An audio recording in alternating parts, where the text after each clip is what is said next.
32 साल की उम्र में पहली बार रामपुर के विधायक बनने वाले आजम खान ने अपना सियासी सफर जनता दल सेक्युलर के साथ शुरू किया था। इसके बाद लोक दल, जनता दल और जनता पार्टी से होते हुए साल 1993 में आजम खान ने मुलायम सिंह यादव के साथ मिलकर समाजवादी पार्टी बनाई। उत्तर प्रदेश विधानसभा में रामपुर एक ऐसी सीट है जिस पर बीजेपी ने आज तक जीत दर्ज नहीं करी है। दूसरी सीट जो इस वक्त काफी चर्चा में है वो है करहल विधानसभा की सीट। इस सीट पर 1989 से ही समाजवादी पार्टी का दबदबा रहा है। यह उत्तर प्रदेश के मैनपुरी जिले की सीट है।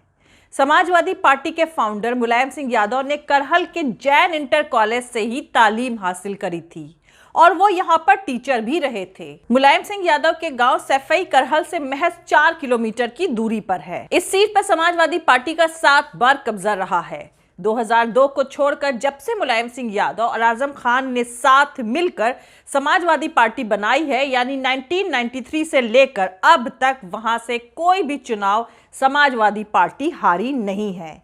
ये सीट चर्चा में इस वक्त इसलिए है क्योंकि करहल के कुल 3,71,000 वोटर इस बार अखिलेश यादव की किस्मत तय करेंगे। करहल का चुनाव 20 फरवरी को तीसरे फेज में होने जा रहा है। Samajwadi party general secretary Ram Gopal Yadav ने ऑफिशियल तौर पर ऐलान कर दिया है कि अखिलेश यादव मैनपुरी की करहल सीट से उत्तर प्रदेश विधानसभा का चुनाव लड़ेंगे। दूसरी तरफ समाजवादी पार्टी ने रामपुर विधानसभा सीट से आजम खान को टिकट दे दिया है, तो वहीं स्वार टांडा सीट से उनके बेटे अब्दुल्ला आजम खान को टिकट दिया है। लेकिन रामपुर के चुनाव से जुड़ा सबसे बड़ा सवाल यह है कि इस सीट और इसके आसपास की 5 विधानसभा सीटों पर आजम खान की गैर मौजूदगी का क्या असर होगा, क्योंकि ये पहला मौका है जब आजम खान का गढ़ कहे जाने वाले रामपुर में उनकी गैर मौजूदगी में विधानसभा के चुनाव होंगे। जमीन कब्जाने से लेकर तमाम दूसरे मामलों में आजम खान पिछले कई महीनों से जेल में हैं। उनके साथ साथ उनकी वाइफ साल 2019 के बाई इलेक्शन में रामपुर की विधायक बनने वाली तजीन फातिमा और उनके बेटे अब्दुल्ला आजम खान के खिलाफ भी अलग अलग मामलों में केस दर्ज हैं। तजीन फातिमा जहां दिसंबर 2020 में जेल से बाहर आई थी, तो वहीं अब्दुल्ला आजम पिछले हफ्ते जेल से बाहर आ गए हैं और जेल से बाहर आते ही उन्होंने ऐलान किया है कि वो चुनाव लड़कर जीत हासिल करेंगे। रामपुर सीट की आबादी में मुस्लिम वोटर्स की तादाद लगभग 60% है, वहीं हिंदू मतदाताओं की तादाद लगभग 40% है। यहां दलित, वैश्य, कायस्थ और ब्राह्मण मतदाता भी मौजूद है। इसके बाद भी इस सीट पर हमेशा मुस्लिम उम्मीदवार ही जीतते आए हैं। यही नहीं, बीते 40 सालों में सिर्फ एक ऐसा मौका रहा है जब 1996 के चुनाव में कांग्रेस के उम्मीदवार अफरोज अली खान ने आजम खान को मात दी थी। ऐसे में सवाल उठता है कि आजम खान के चुनावी मैदान से गैर मौजूदगी इस चुनावी इक्वेशन को कैसे बदलेगी। वहीं दूसरी तरफ जिस करहल विधानसभा सीट से अखिलेश यादव चुनाव लड़ने जा रहे हैं, वहां कुल 55% पिछड़े वर्ग के वोटर्स हैं, 20% सवर्ण, 20% अनुसूचित जाति और 5% मुस्लिम वोटर हैं। इस सीट पर कुल 38% यादव वोटर हैं। कहा जाता है कि करहल एक तरह से मुलायम सिंह और अखिलेश का घर है और वहां ही उनकी सारी रिश्तेदारियां हैं। करहल से लड़ना और सैफई से लड़ना एक ही बात है। सैफई से अखिलेश यादव शायद इसलिए नहीं लड़ना चाहते हैं क्योंकि वो जसवंत नगर में आता है, जो उनके चाचा शिवपाल यादव की सीट है।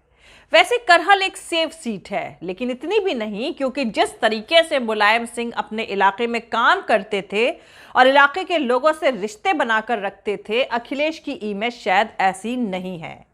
लेकिन यह बात जरूर है कि वहां पर यादों का सेंटीमेंट समाजवादी पार्टी के साथ है। फिर भी कहा जा रहा है कि यहां से जीतना इतना आसान नहीं होगा, क्योंकि अपोजिशन भी वहां पर मजबूती से लड़ेगा।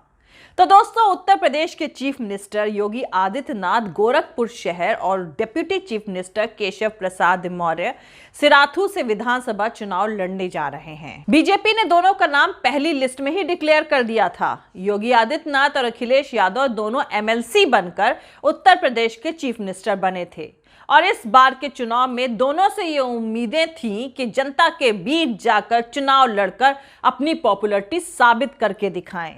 पर कुछ जानकारों का कहना है कि सियासी दबाव में आकर अखिलेश यादव ने चुनाव लड़ने का फैसला किया है। तो कुछ सियासी पंडितों का कहना है कि चुनाव लड़के अखिलेश यादव अपनी पार्टी के चुनावी कैंपेन को धार देने की कोशिश कर रहे हैं, क्योंकि पिछले 1 साल से वो लगातार कह रहे हैं कि वो भाजपा को हराने जा रहे हैं और सत्ता में लौटने जा रहे हैं। जानकारों का मानना है कि वो चुनाव लड़कर अपनी मुख्यमंत्री पद की दावेदारी को और मजबूत बना रहे हैं। करहल से लड़ने की वजह से वो पूरे उत्तर प्रदेश में कैंपेन कर सकेंगे, क्योंकि परिवार वाले करहल को संभाल लेंगे। वहां उनको ज्यादा मेहनत करने की जरूरत नहीं पड़ेगी। दूसरी तरफ उत्तर प्रदेश विधानसभा में रामपुर की सीट इस बार बीजेपी के निशाने पर है, क्योंकि बीजेपी ने आज तक इस सीट पर अपनी जीत दर्ज नहीं करी है। साल 2014 और साल 2019 के लोकसभा चुनाव में जबरदस्त जीत के बाद और 2017 के विधानसभा चुनाव में मिली शानदार कामयाबी के बाद भी बीजेपी ये सीट जीतने में कामयाब नहीं हो सकी। यही नहीं, इस सीट पर बीजेपी उम्मीदवार रहे शिव बहादुर सक्सेना 46,000 से ज्यादा वोटों के फासले से आजम खान से हारे थे। और ये पहला मौका नहीं था जब समाजवादी पार्टी के कद्दावर नेता आजम खान ने रामपुर विधानसभा सीट पर इतने भारी डिफरेंस से जीत दर्ज करी हो। खैर, अब देखने वाली बात यह है कि आजम खान की गैर मौजूदगी में बीजेपी रामपुर सीट पर अपना इतिहास रचने में कामयाब होगी या नहीं, और साथ ही रामपुर की सीट और उसके आसपास की 5 विधानसभा सीटों पर आजम खान की गैर मौजूदगी का क्या असर होगा। तो दोस्तों, बीजेपी ने आकाश सक्सेना को रामपुर सीट पर उम्मीदवार बनाया है। आकाश सक्सेना जिस फैमिली से आते हैं उसका उत्तर प्रदेश की सियासत और बीजेपी से बहुत पुराना रिश्ता रहा है। उनके पिता शिव बहादुर सक्सेना को बीजेपी के सबसे शुरुआती मेंबर्स में से एक माना जाता है।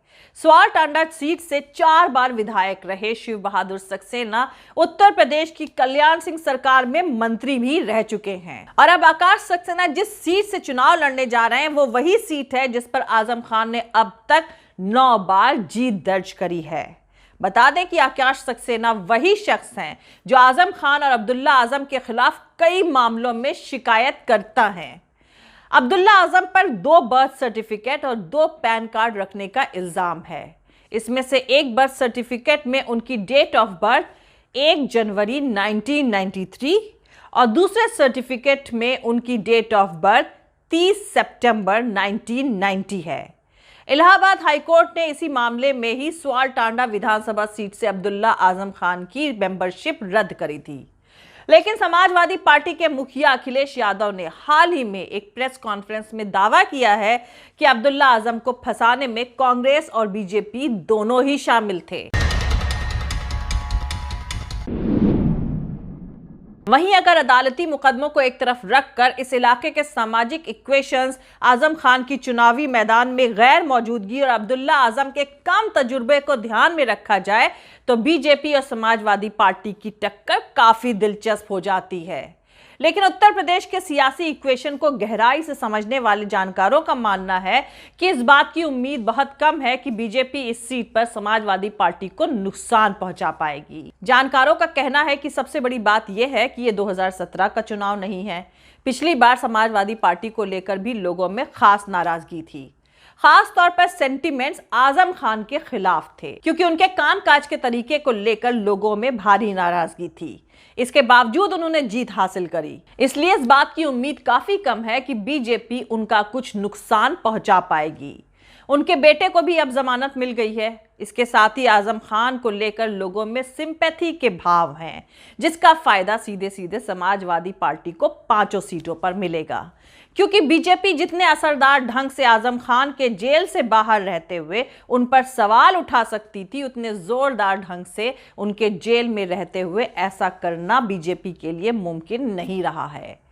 दूसरी तरफ बीजेपी का अखिलेश यादव के करहल से चुनाव लड़ने के फैसले के बारे में कहना है कि अखिलेश यादव इस गलतफहमी में है कि वो अपने पिता की छांव में जाकर मैनपुरी से चुनाव जीत जाएंगे। दरअसल उन्हें आंकड़े पहले देखने चाहिए थे। मैनपुरी के लोकसभा के चुनाव में भाजपा ने 2014 के मुकाबले में 2019 में जबरदस्त बढ़त हासिल करी थी। 2019 में बीजेपी उम्मीदवार को 44% वोट हासिल हुए थे, जो 2014 के मुकाबले 11% ज्यादा थे। और ये तब हुआ जब मुलायम सिंह के लिए पर्सनली अपील करने मायावती भी साथ में गई थी। वहां बहुजन समाज पार्टी का गठबंधन साथ में था, तो मुलायम सिंह यादव जैसे बड़े नेता की ऐसी हालत हुई थी।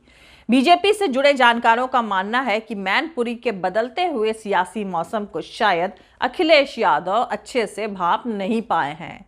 करहल में बीजेपी उनकी साइकिल को पंचर करेगी। वहीं समाजवादी पार्टी के नेताओं का कहना है कि पार्टी का करहल से जज्बाती जुड़ाव रहा है, क्योंकि मुलायम सिंह यादव यहां से लोकसभा लड़ते आए हैं और वो यहां पर पढ़े भी हैं और पढ़ाया भी है।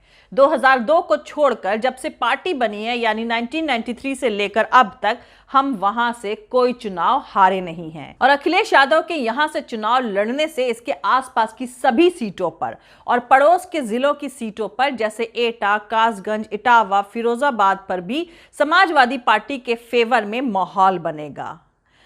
पर अब देखने वाली बात यह है कि बीजेपी अखिलेश यादव को करहल से चुनौती देने के लिए चुनावी मैदान में किसे उतारती है।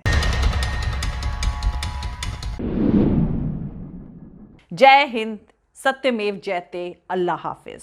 दोस्तों, हमारा पूरा वीडियो और दूसरे और वीडियोस देखने के लिए हमारा YouTube channel political Tamasha with doctor Arshi को सब्सक्राइब करके वहां पे लगी बेल आइकॉन को जरूर दबा दें, ताकि आपको हमारे आने वाले हर वीडियो की अपडेट्स मिलती रहे।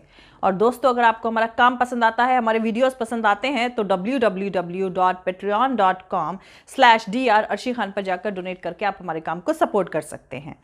दोस्तों, अगर आपको हमारा वीडियो पसंद आता है तो लाइक और शेयर करना हरगिज नहीं भूलें। आप हमें फॉलो भी कर सकते हैं हमारे ट्विटर, इंस्टाग्राम और फेसबुक पेज पर। मेरा ट्विटर हैंडल है @arshi_aziz khan। थैंक यू, मिलते हैं अगले वीडियो में।